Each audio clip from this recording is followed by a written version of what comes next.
Good evening from Ciudad Juárez, where 24 hours from now, the Pope will be in the middle of his Mass, set in front of a crowd of an estimated 250,000 people. Today, the city streets were pretty quiet in the morning, but as the day went on, we saw a number of people, both pilgrims and tourists, line this fence all to get a glimpse of what the dignitaries will be seeing during tomorrow's services. It is the most coveted view for the Catholic faithful. From an altar made of stone from mountains just outside the city, Juárez's old fairgrounds will play host to Pope Francis.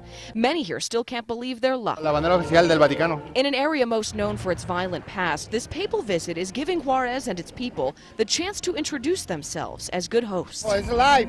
Juárez is very important right now in all the world. Roberto Martinez drove in from Phoenix and found a city with clean avenues and enough security nearly everywhere you look to ease any nerves. Juárez is a different city right now. Neighbors and visitors alike kept a steady stream of traffic passing the site of the Mass all day, buying those flags and taking their pictures. Come Wednesday, most with tickets for the Mass will watch from big screens much farther back. But by capturing this view, they feel pride at what the Pope will see from his seat. There will be a sea of worshipers, along with the thousands of people who will line the Pope's route throughout the city. He'll start after landing at 10 a.m. by visiting a jail, then a college, then the border, before finally making it here for his Mass at 4. In Juárez, I'm Marie Saavedra. It is tedious work, setting up miles and miles of barricades. But it's all part of a celebration Ciudad Juárez feels honored to host, so every bit of work is worth it. Juárez is a different city right now. Wednesday, Pope Francis will land in what many feel is a new Juárez, not as violent and ready to prove its peacefulness. There are many different layers of security spread out across the papal route. To show the whole world that we're in peace, and it's going to be a blessing for us. Ernesto Esparza lives in Juárez and is among the many city workers making sure streets are clean and details are perfect for the Pope's visit. We're working hard almost a week, from 8 to 12 hours a day, but it's going to be paid off for the one up there. It's also paying off from the many pilgrims who've come to be a part of it, like Elsa Levia. Desde Los Ángeles venimos a ver al Papa. From LA, who hopes to catch a glimpse of His Holiness from the street. Others, like Olga Rivera from Denver, are attending his Mass. I'm so excited.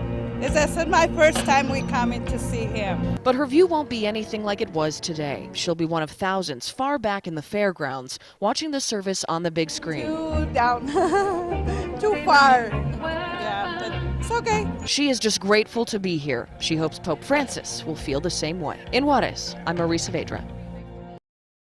As the sun sets over Juárez, that means there is just one full day left of preparations before Pope Francis arrives. And while so much of his trip has been planned to a T for so long, there is a bit of last-minute scrambling, and it's from Texans who are looking for their ticket to be a part of history. When the leader of 1.2 billion Catholics pays a visit to your part of the world, this one is cute.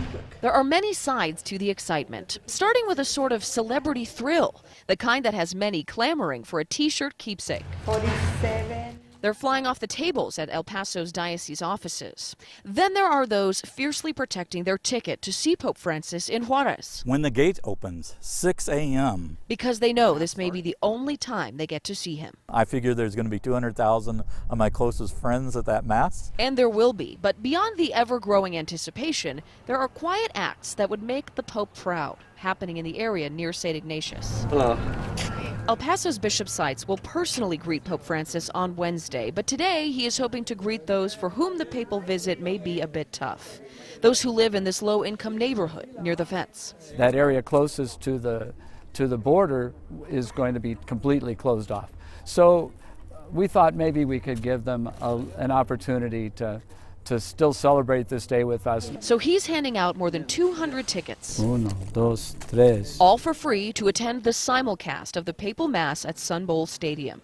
It's an opportunity to hear the positive message that Bishop Seitz says so many who have hurt here need. For them, this is a chance to be reminded that God is still with them, that there's still hope, and in fact they can begin again. For those who've never been to the area, Bishop Seitz wanted to make something clear. This area is so intertwined together, both of these cities, not just geographically, but culturally and with relationships, that it just makes sense that if there was going to be a Mass on one side of the border, there would be in the other. It's clear that both cities want to make a very good impression on a global scale together.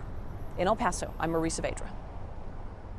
A few miles in this part of the world can mean the difference between the United States and Mexico, and in today's case, the difference between seeing the Pope in person or not. Still, for those who watched the Mass from Sun Bowl Stadium in El Paso, their experience of the Papal Mass was still a personal one.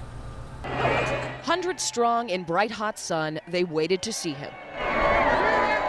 Pope Francis may have been a few miles away, but these Catholic faithful did not mind. Maravillosa. In the crowd, we found Michaela de la Peña, who traveled from her home in Garland, Texas, to be part of this day with her daughter Martha. She would like to be where he is in person, but he couldn't. But here, so she's having a very good experience. They would join thousands in El Paso's Sun Bowl, gathering to hear what the Pope would say to his people on both sides of the border. I wasn't able to go to Washington or Philadelphia or New York.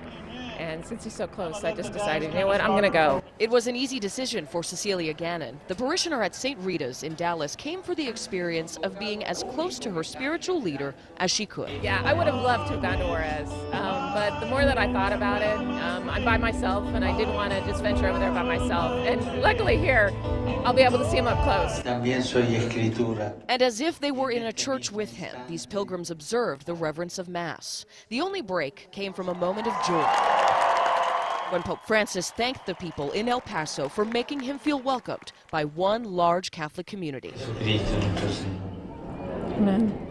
His words clearly reached across the miles. I loved his message with saying the tears can bring healing. And as I watched the crowd around here, some had tears in their eyes as well, too. So it was a wonderful message. One people in El Paso and Juarez say they'll carry with them long after tonight. In El Paso, I'm Marie Saavedra.